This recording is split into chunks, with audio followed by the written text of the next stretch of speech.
Welcome into NFL Daily's coverage of Day 1 of 2024 NFL Free Agency. Matthew Peterson alongside Trace Girouard as we run through our biggest winners and losers from the first 8 or 9 hours of NFL Free Agency. Now, this list is obviously going to be a fluid list as more signings come out, but for now, here are our winners and losers. Starting with the man, the myth, the legend, Kirk Cousins.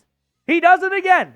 I think it's just super rare that a starting quarterback hits free agency this many times in their career. It just doesn't happen often. But Kirk Cousins signs a 4-year, $180 million contract with $100 million guaranteed. He's almost not quite almost, but he's a third of the way from being a billionaire from his NFL earnings. And I'll give credit to him. The guy took 2 back-to-back franchise tag contracts, bet on himself in a way, and it paid off because he got a great contract in Minnesota, which set him up nicely for a great contract from Atlanta. So for Kirk Cousins, he cashes in. He gets to move closer to home for his wife, who is from the Atlanta area, and he comes off a very unfortunate season-ending injury last year with his Achilles, but he goes into a nice situation in Atlanta. They're happy to have their long-term-ish quarterback with Kirk Cousins. To me, it's a win-win on both sides. Now our next day one winner is going to be the Green Bay Packers, who did make a handful of moves throughout free agency. And the 2 biggest ones that they brought in, 2 big-time names to their credit, Josh Jacobs' 4-year, $48 million deal, and Xavier McKinney, he inked a 4-year, $68 million deal. I like that this fit with Josh Jacobs in Green Bay after they're also releasing Aaron Jones, so he will no longer be around in Lambeau Field in Titletown. But Xavier McKinney, he is going to help boost that Packers defense that quite honestly could use a little bit of a facelift in terms of the production for Josh Jacobs. This is a guy who in Las Vegas had kind of an up and down career. In 2020, over 1,000 yards and 12 touchdowns. 2021, 872 yards and 9 touchdowns. But in 2022, almost averaged 5 yards a carry, 1,600 yards, and found the end zone 12 times. And then once again in 2023, he was a little bit down. But I will give credit where it's due. It's not like the Raiders put him in a good situation whatsoever. And in terms of Xavier McKinney, this is a guy who comes in and has been very effective in the Big Apple for the New York Giants. 116 tackles, 11 pass breakups, 3 interceptions, and a forced fumble. I think the Packers are going to get a really good defensive back to help Jair Alexander in Lambeau Field. And that's why I think that they are a winner today. To tack onto that one last thing there, the Packers spent a combined over $100 million on external free agent signings. Packers fans watching, please correct me in the chat. I'm willing to wager that combined $100 million from 2 external free agent signings is more than they have spent in free agency the last 3 to 4 years combined on outside signings. They always live in the draft. Now, they're building in free agency. Now, their biggest rival, the Chicago Bears, are also going to fall on our day one winners list. I don't think they were as big of winners as the Packers were necessarily from a spending standpoint, but the Bears did make a nice addition or two by getting running back DeAndre Swift, who comes in and somewhat solidifies that running back room. 3-year, $24 million contract, not $124 million.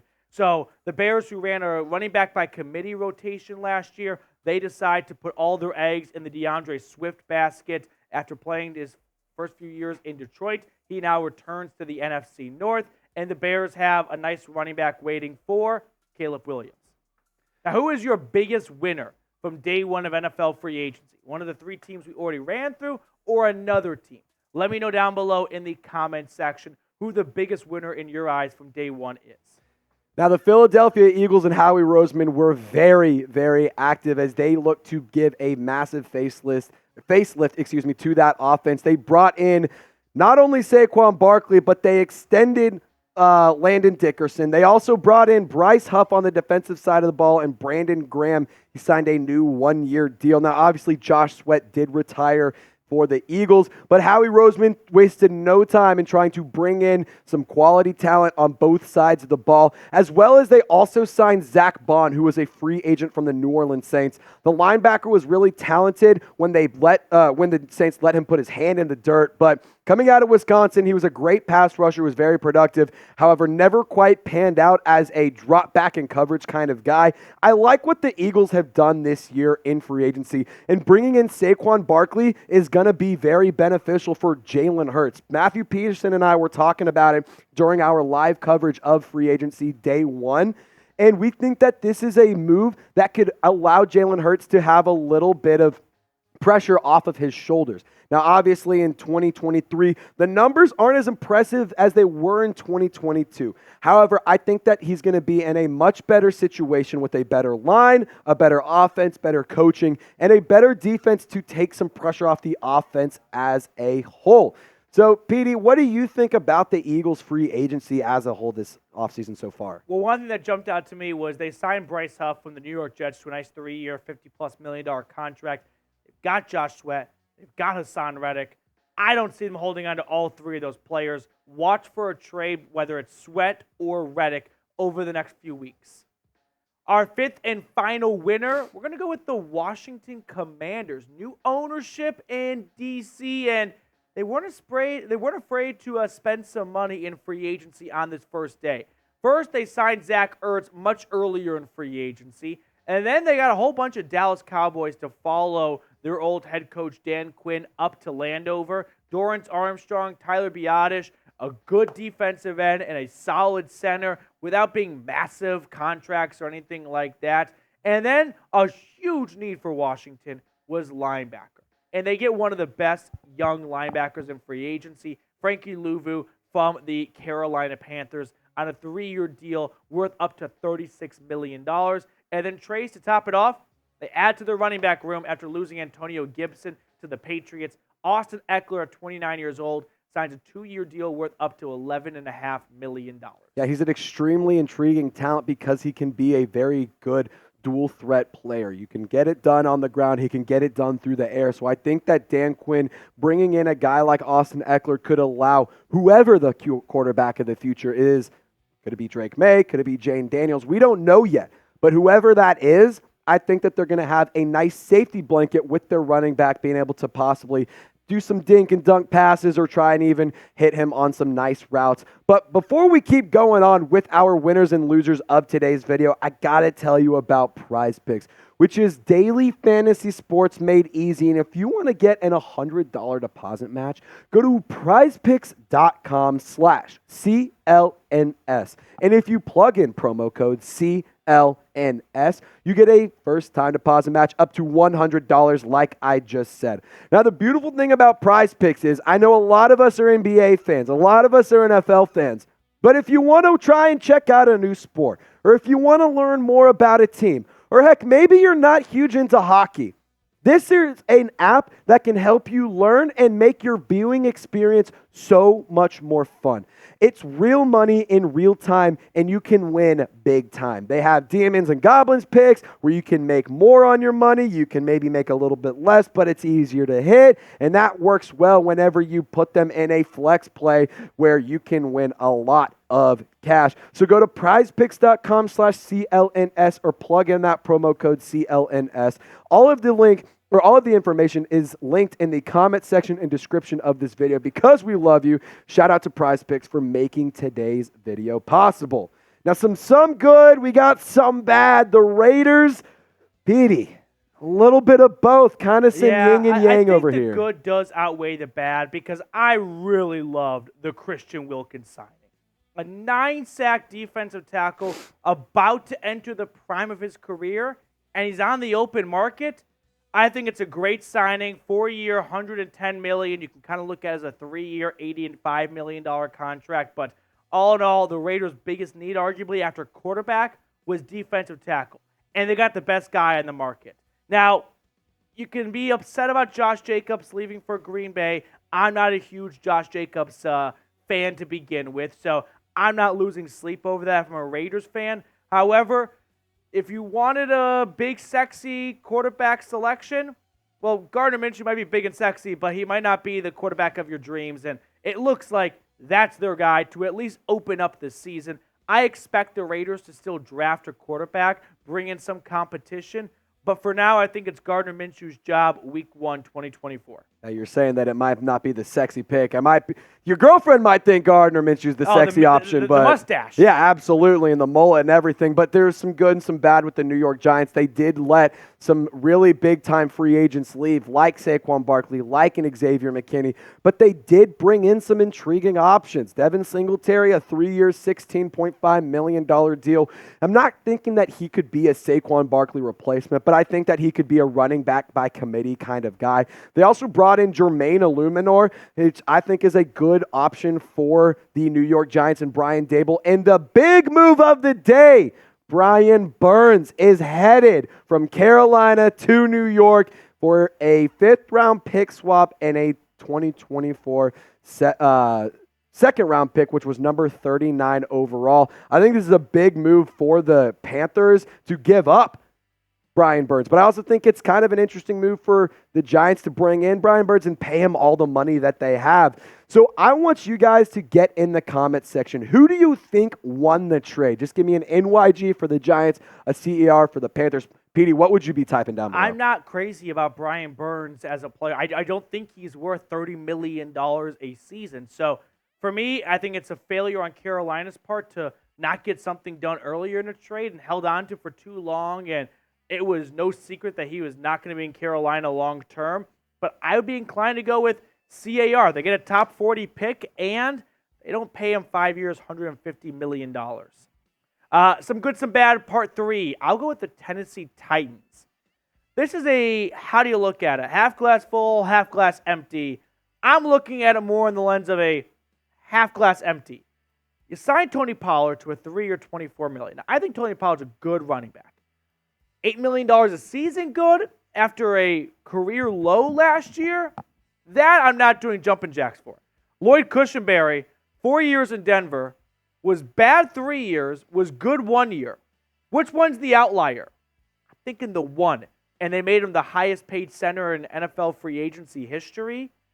Not crazy about that. I do love the Chidobe Awuzie signing, though. Really helps that secondary that's had a lot of injuries over the years. So hopefully he can come in there and be a reliable force. Some good, some bad for step and final part number 4, the Minnesota Vikings. This is truly the epitome of some good, some bad, depending on who you ask. So I guess you could call it, we have the good, we have the bad, we have the ugly. They brought in Jonathan Girouard, which I actually really like this move for the Vikings. That's going to be the good. But then you haven't brought back Danielle Hunter. You brought in Blake Cashman and Andrew Van Ginkel as well, Johnny Munt as well. And these are players that are going to be effective, but it almost kind of feels like you're trying to overcompensate for not keeping Danielle Hunter in Minnesota. And the big name, Kirk Cousins. And Kirk. So Vikings fans, I think, really turned a corner on Kirk Cousins for the better the last few seasons or so after kind of getting over that prime time hurdle.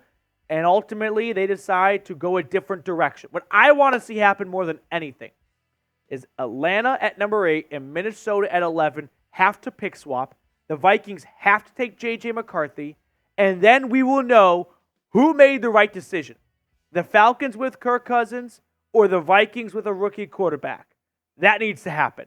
Now, make sure to subscribe, by the way, because we are putting out nonstop wall-to-wall free agency content. So if you are stumbling across our channel for the first, second, third, or fourth time, well, you are in the right place for free NFL news and rumors. So make sure to subscribe if you have not already.